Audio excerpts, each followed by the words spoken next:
That camera zipping around just about killed me. Shot us a scary encounter. But personally, I am just so sick and tired of these taxes. Why do you wish to this? You know, every time you get a paycheck now, most of it goes straight to the government. Can you keep it down? You want somebody to hear you? I'm just saying, I'm the one who's making the money, and I have no say-so. Is that what you're saying? Just calm down. You want him to ruin your life? They could do that, you know.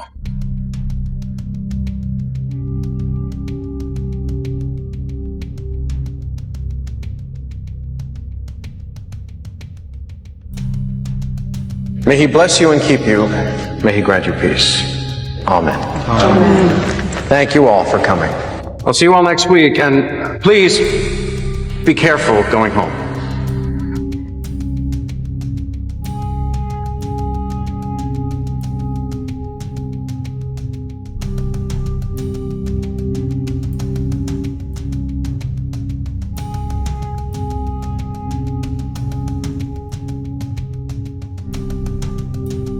Excuse me.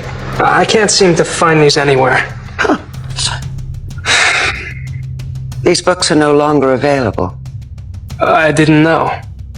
May I have your name, please? Why? Excuse me. What did I do? Well, we just have a couple of questions. Easy.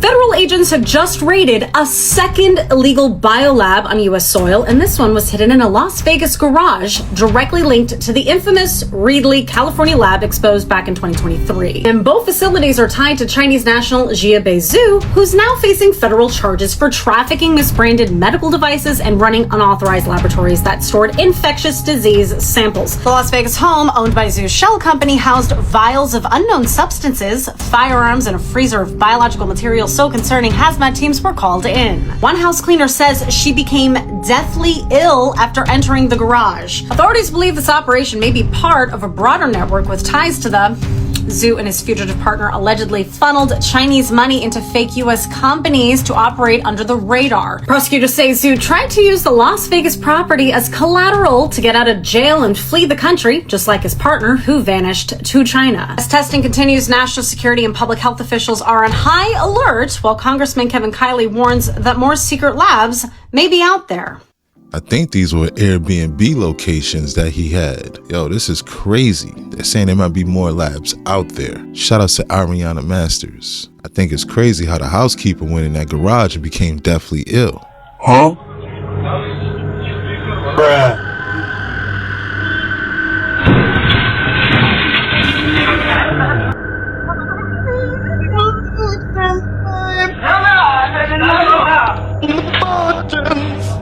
So Fortnite actually responded and got community noted. There's this rumor that JE was spotted in Israel, and then his Fortnite account was seen active multiple times last year, also out of Israel. It's an account of the same name as one of his emails in the official files, as well as JE's official YouTube account, also in the files. And everyone thinks JE is still alive playing Fortnite out of Israel. A pretty wild claim, I gotta say, but then Fortnite actually responded, saying that it was all a ruse and it was just another player that changed his name to the same one that JE had in the files as a troll or whatever. But then their response got community noted, saying that their explanation doesn't make any sense. That if you look at any other player who has changed their name, you can see their old name in their player history. Just like you can see with this account right here, not related to the actual JE one. But if you look at the official JE account history, Littlest Jeff 1, which I'm realizing is actually Little Saint Jeff 1, like his island, you can see that his name has always been the same. Meaning Fortnite straight up lied, like they're covering something up. So either JE is still alive and ripping Fortnite for whatever reason, or someone hacked his account out of Israel.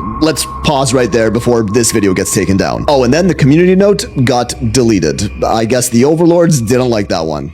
That's pretty solid proof if you ask me. Seeing Fortnite lie is pretty sus. Shout out to Phil's Pixel. This is the moment scientists discovered a new species of zombie fungus in Brazil's Atlantic forest. The parasite infects trapdoor spiders, which live underground and build traps above to catch their prey. The fungus emerges from the dead spider and releases spores above ground, which then go on to infect other spiders. E aí, uma vez em contato com outra aranha, o esporo penetra, né? Perfura mesmo, né? Fisicamente, né? E enzimaticamente, perfura o exoesqueleto. E aí, quando ele chega na hemolinfa, ali onde estão os órgãos, o sangue, né? Entre aspas, do bicho, aí ele começa a se reproduzir. Aí, rapidinho, o corpo do hospedeiro está todo tomado. Ele solta vários metabólitos, né? Para lutar contra o sistema imunológico do hospedeiro. And that's why it's called a zombie. Scientists think there are maybe 2.5 million fungal species on Earth, but we only know about 10% of them so far. Understanding this enormous diversity isn't just a matter of curiosity, it could bring solutions to problems we face today. Obviamente, esse fungo está liberando e produzindo muitos antibióticos potentes também. Então, assim, é um potencial de produção de compostos que podem ser aproveitados na medicina é enorme. Scientists just got the FDA approval to test a treatment that would literally reverse aging in humans, and the first patients are being enrolled right now. This is obviously insane. This company called Life Biosciences just got the green light from the FDA to test the first ever cellular rejuvenation therapy on actual humans. And if you're like me, you obviously don't know what that means. They figured out how to use 3 specific genes to essentially factory reset your cells back to a younger state. This is not to slow down aging, it's not to treat symptoms, it's actually to reverse the aging process at a cellular level. Dude, this already worked in animals. They took old mice that had lost their vision and they restored it to levels of young mice. And by the way, that only took 4 weeks. In another study that they performed, they extended the lifespan by 109% over the control group, which is more than double. The first official human trials are targeting eye diseases, specifically glaucoma and optic nerve damage. Patients for this trial are enrolled right now with the results expected by the end of this year. They're saying that this is not going to be available to the public for years, but the fact that we are testing this right now on humans is a line that we have never crossed. Dude, if this works, it changes everything that we know. So sounds like the Umbrella Corporation IRL. Shout out to Nick Jackson. Okay, explain this to me. That's a flamethrower.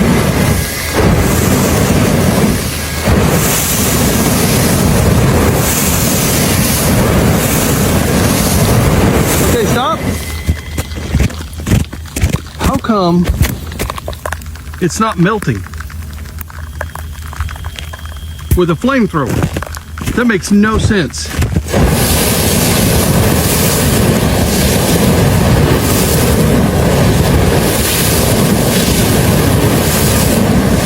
Hold up.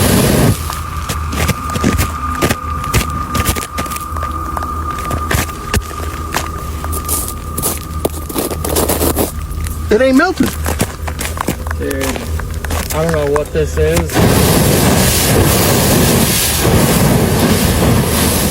Now this is unexplainable. Shout out to Mr. MBB33. This is the second video we've seen where a blowtorch just doesn't melt the ice. The only question now is what actually fell from the sky. Might not look like it, but the ice we're standing on is moving out to sea at 30 feet a day.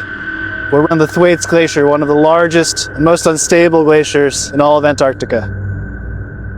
The water around Antarctica is warming. So to understand how all this is playing out underneath the ice, the scientists at this camp are attempting something no one else has done before. They're going to use hot water to drill a hole through here, the fastest moving part of the glacier, so they can install instruments in the water below, which is a daring goal they set for themselves. This is where they think the interface between the warming oceans and the ice of Antarctica is happening. As that water makes its way under, the ice, it's eroding and weakening it. Besides the warm ocean currents, there's fresh water coming from the base of the glacier, which is lighter than the seawater, and so it floats up, and could bring some of the heat energy from the seawater, which might cause the glacier to be melting even faster than expected. So these interactions are important for determining how quickly this ice shelf is going to melt. First, they send out a device called a CTD, which measures the conductivity, temperature, and depth of ocean water. Then they lower a larger set of instruments that'll stay down there for a year or two, measuring the velocities of the currents, the temperature, and the salinity of the water, to help them get a better picture of how the different sources of water are driving the melting of the ice. The scientists' instruments are set up to transmit data by satellite on the top of this tower, which is as tall as it is because this is roughly how much snow might fall and accumulate in this spot over the next 2 years.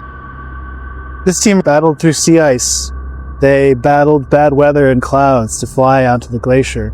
Once they were here, terrible winds for days.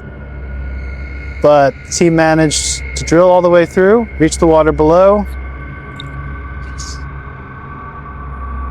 They put a CTD down 5 times. Those were the first ever CTDs taken under the main trunk of Thwaites. What they saw was that it's definitely warm enough to power the melting down there. It's highly turbulent, it's very dynamic.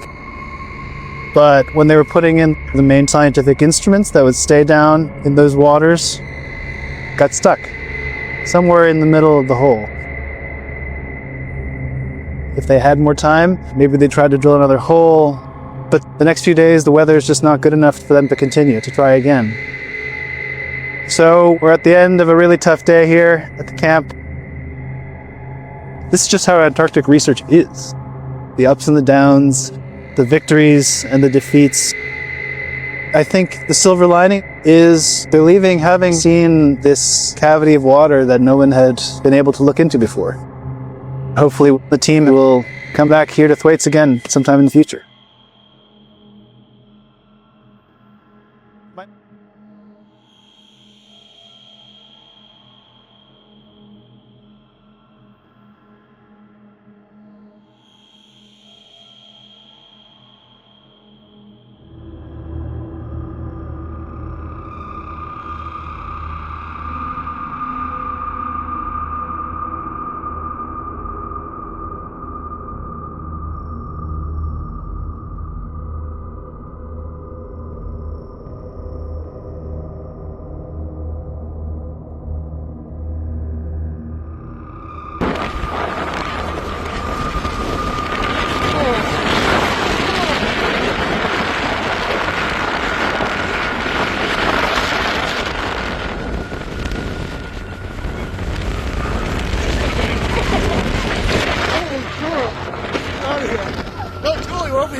From transforming a football field into a Puerto Rican landscape, launching nearly 10,000 pyrotechnics, and blessing a couple's union, here's how Bad Bunny's incredible Super Bowl halftime show came to life. Each time in its nearly 60-year history, putting on the Super Bowl halftime show gets harder. While last year's Super Bowl with Kendrick Lamar had to grapple with bringing a gutted GNX onto a stage on sensitive turf, this year's hurdles related to recreating Bad Bunny's home of Puerto Rico at Levi Stadium's real grass field in under 8 minutes. The NFL's guidelines for this year wouldn't allow more than 25 carts to transfer equipment onto the field, as they tear up the grass. To solve the problem, Bruce and Shelley Rogers, the legendary producers behind the halftime show for nearly 2 decades, came up with an idea, getting nearly 380 people to become sugarcane and other plants instead. Under their plan, the sets would be safely rolled out on 25 carts equipped with turf tires. Meanwhile, palm trees and telephone poles would be rolled out in a similar way to how the streetlights were placed for Lamar's street scene from the previous Super Bowl. The team only had a few weeks to fabricate, source set pieces, and balance authenticity with logistical realities, Bruce Rogers told Wired. It was very dramatic and intense, but in the end, Bad Bunny did get to dance around the set he wanted, the casita, the vintage truck, and the Vega Baja feel, even if the plants were alive in a way he might not have imagined. Sunday's fiery arsenal was the biggest of any Super Bowl halftime show in the last 20 or more years. Bad Bunny's set required 9,852 theatrical pyrotechnics, like color, smoke, and fireworks. This includes the finale's massive Puerto Rican flags, which lit up the sky as the performers left the field. Oh, and about that wedding scene, it was a real couple. Bad Bunny has gotten hundreds of wedding invites from fans over the years, and he wanted to celebrate at least one couple's nuptials, Bruce Rogers says. Bad Bunny's performance comes at a markedly fraught time for America and American sports. The artist, who took home 3 trophies at the Grammys, has now performed in the US as part of his current world tour over fears of ice raids happening at his concert. But despite the opposition, Bad Bunny's show ended with the message of unity, scoring a touchdown and waving flags from all over the Americas. Shelley Rogers explains the performance as a way of saying, we're all the same, and we're all on this journey together. We're all the same. We're all on this journey together. Shout out to Darrell Jackson from The Wired, explaining the logistical pieces. The most fireworks for any Super Bowl halftime show. That alone. Shout out to Bad Bunny. What an amazing performance. Instead of talking about Kid Rock, let's talk about some of the symbolism that may have gone over your head during Bad Bunny's halftime show. This was incredibly powerful as it addressed the power crisis that is going on continuously in Puerto Rico. This was a really special shout out. This is a local taqueria in Los Angeles that he gave time to during the first portion of his Super Bowl performance. That was awesome. As someone who lives in LA, that was awesome. Do you remember seeing her? That is Tonita. She is the owner of Brooklyn's Caribbean Social Club, one of the last surviving Puerto Rican social clubs in New York City. She is iconic. That was fantastic to see. How about Bad Bunny bringing out Ricky Martin to sing an anti-colonialist song? That was fucking cool. For many speculating about the wedding scene, Variety, via Philip Lewis, who's with Huffington Post, they confirmed 100% authentic. The flags was also where he named every country in the Americas, and he pronounced them all correctly in the way that those from those respective countries would. Much respect. This was the final message of his Super Bowl halftime performance. This is exactly what he has been talking about for some time, and how even with his speech from the Grammys and prior to, before and after the Super Bowl, it was one of unifying. It was one of togetherness. And his football even said, together we are America. The only thing more powerful than hate is love, is what was behind him on the Jumbotron right here.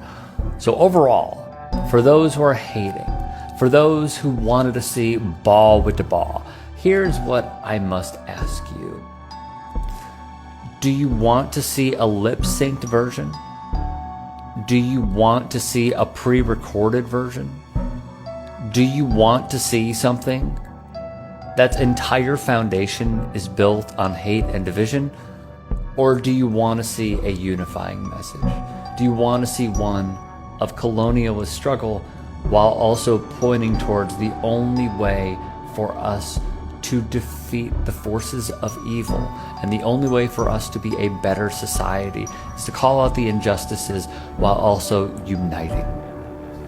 Seems like an easy choice. Yeah, I made my choice. Shout outs to Ricky Strome, bringing the receipts, tying it all in. Shout outs to Brooklyn. Shout outs to LA. Shout outs to Bad Bunny. Okay, so there is a CIA document that not only talks about telekinesis being real, and how people can literally create their own gravitational field to bend time wizards, and not only do they relate it to molecular biology, but they connect it all back to this little known force, the fourth state of matter, called plasma, which is my favorite subject. Check out my plasma intelligence playlist for more. Okay, here we go. Deep dive. Proving humans are magic. All of us. This paper says it. Okay, I'll link this paper. So they study telepathy, the apport technique, which I'll definitely make a video about, and psychokinesis, which is also called telekinesis. What is that? Psychokinesis is called telekinesis, which is the ability to influence animate or inanimate objects at a distance without physical contact by means of uncontrolled or controlled biological energy fields. Basically, it means humans can float stuff and move stuff. Now, they were researching this, the CIA, because they were scared of Russia doing some warfare on us. Totally get it. But in the process, they have proved that all humans are magic. They literally state in this paper that it's not just psychic people, anyone can learn to do this. So let's learn. This paper is on the gifted individuals, but they go on to say that anyone can learn it. Okay, here's where plasma comes in. A little bit about plasma. It's known as the fourth state of matter, an ionized gas. It has magical and metaphysical properties. They don't really talk about it in science. It confuses people. Back in the 1800s, they called it radiant matter or ether. It had literal paranormal properties. Google it all you want. They refer to something in this called bioplasma. They'll also talk about plasma.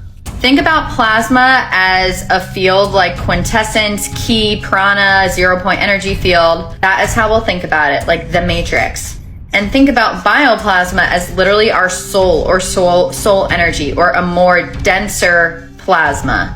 So there's like a gas, and picture this almost like a liquid, like Bose-Einstein condensate, like programmable water vibes, like a mist. So their first study, let me make myself smaller. This is not about me. So it says that they developed theories, we're on the fourth line, based on the existence of a new form of energy, a form of biological energy referred to as bioplasma. This bioplasma that performs telekinesis, they compared it to lightning accidentally charging a surface. How does it accidentally charge a surface? We'll come back to that. So they think that the movement in telekinesis is a result of the interaction of the object's electrostatic charge and the electromagnetic field with the human operator's field. Let me show you a picture. So an electrostatic field around this apple, electrostatic field is an electrical charge. It does not move.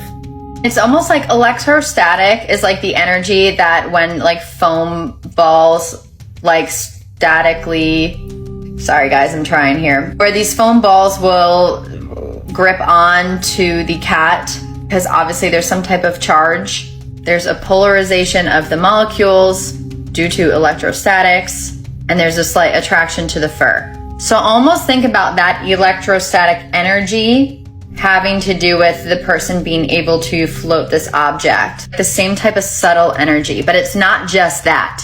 So there's also an electromagnetic field around the human that also has within it electrostatic energy.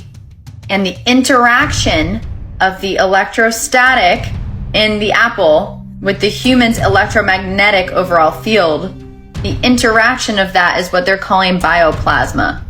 It is the in-between. It is a result of the interaction. And that is what is floating the apple or moving it. So basically they call it a biolaser effect, and it acts as a material force upon the object. So what I would call soul energy, or what our intention does, and how these gifted humans know to change their internal state to externally affect the apple, almost syncing up with that electrostatic field to create with their soul bioplasma energy, almost like reaching an invisible hand out, taking the apple and making it float, like quantum tunneling through frickin' space and time, fifth dimensionally with our soul power. Okay? That's what I'm gonna say. It gets more interesting though. Oh, they also said that bioplasmic energy is maximally concentrated in the head. That would make sense if we're using our thoughts and our intention to affect this plasma field. They also monitored this energy field by copying this guy Thompson from Canada's Human Force Field Research, where he used these things here to make that machine. Can't find that guy anywhere on Google, it's fine. So here's where it gets really interesting. This guy, Dr. Edemenko, has an advanced theory that humans are anisotropic, which by the way is also what the plasma field is. Basically, it means that humans have to do with intention, that the direction goes in all types of different ways and changes, like that we're not the same all the time, that we can control our own energy. And this says man may be able to alter his external energy state in accordance with his internal energetic state. In turn, this could depend on his physiological processes. This has to do with spontaneous tissue polarization. Such fields may interact with externally imposed or induced charges. So basically, humans with intention can change their inner and outer energy fields to perform telekinesis because we're ansiotropic. So are crystals, so is plasma. He also states that living tissue may possess new properties in terms of thermodynamics when compared with inorganic matter. Living molecules differ, and that there might be a difference between living and technical force fields. And this once again proves consciously our intention can indeed affect matter. Like that water bottle you stare at that you're trying to move because you think you might have telekinesis, maybe one day but can't. Maybe practice it every day for a year and see if something moves. And read a book on magic about attention and focus. This is the most important part about like time bending. So he also talks about what he calls biogravitation. It refers to the ability of living organisms to form and detect gravitational waves, which I just call plasma waves. Well, I think it's an interaction of plasma that creates what we call gravity, and we think about it all wrong. But anyway, he bases his theory on accepted concepts of molecular biology and high energy physics, which is what is so important. It's scientifically based. He goes on to say that in molecular biology, intracellular molecules, to alter their spatial structure is recognized. This is a real thing. So they transfer from a liquid to an orderly crystalline state. As a result, this creates a gravitational field that is quasi-gravitational nature, what I would call a plasma field, and on a subcellular level emits minute gravitational waves. He felt that psychic subjects in some matter have the ability to synchronize their subcellular molecules and the changes to generate gravitational fields with sufficient strength to alter electromagnetic or natural gravitational forces to act on the target, the apple. They also think that changes in the space-time continuum may be the basis for observed telekinesis. Time may be accelerated or decelerated by the psychic subject. Doctor Strange is real. But literally, this goes back to if you're in flow state or you're writing and time goes by faster or sometimes it goes by slower and you feel like you got so much done in that couple of hours. I literally think that's your attention and focus literally bending time. Laugh all you want. We've experienced it, right? What I love is he literally compares this magical plasma process, time bending, to what realistically happens in molecular biology. I have to buzz past this part because I have a really important point, but this woman could stop a frog's heartbeat with telekinesis, which obviously concerned them. This guy floated stuff in the air. Look at it yourself. You want a screenshot that's stopping the frog heartbeat. Okay, here's where they talk about that nearly anyone can do this, telekinesis, if they learn how. And this is a contraption I think you could build to practice your own telekinesis. Okay, the plasma field. He compares it to magnetism, but with finer structures and an unstable fluid field. He even says it might be formed by very easily movable plasma particles that under the influence of external factors, human intention, are never in a completely chaotic state, but rather very unsteady. He says a fixed gaze is the best way to use your intention on this. He also thinks that the man's brain and the processes of thinking are accompanied by the motion of plasma particles, and that this motion is the source of excitation or the modulator in this hypothetical field, plasma field of very fine structures. Y'all, the plasma field is the low frequency, subtle vibes. We are the TV. We are the high frequency carrier signal modulator. There's so much to unpack from this document. I find it very fascinating. Shout out to Dana Kipple. I hope that frog survived. This helps explain what we seen on last Friday's live stream with Explore the Weird and Jesus the Living Son at the Psychic House.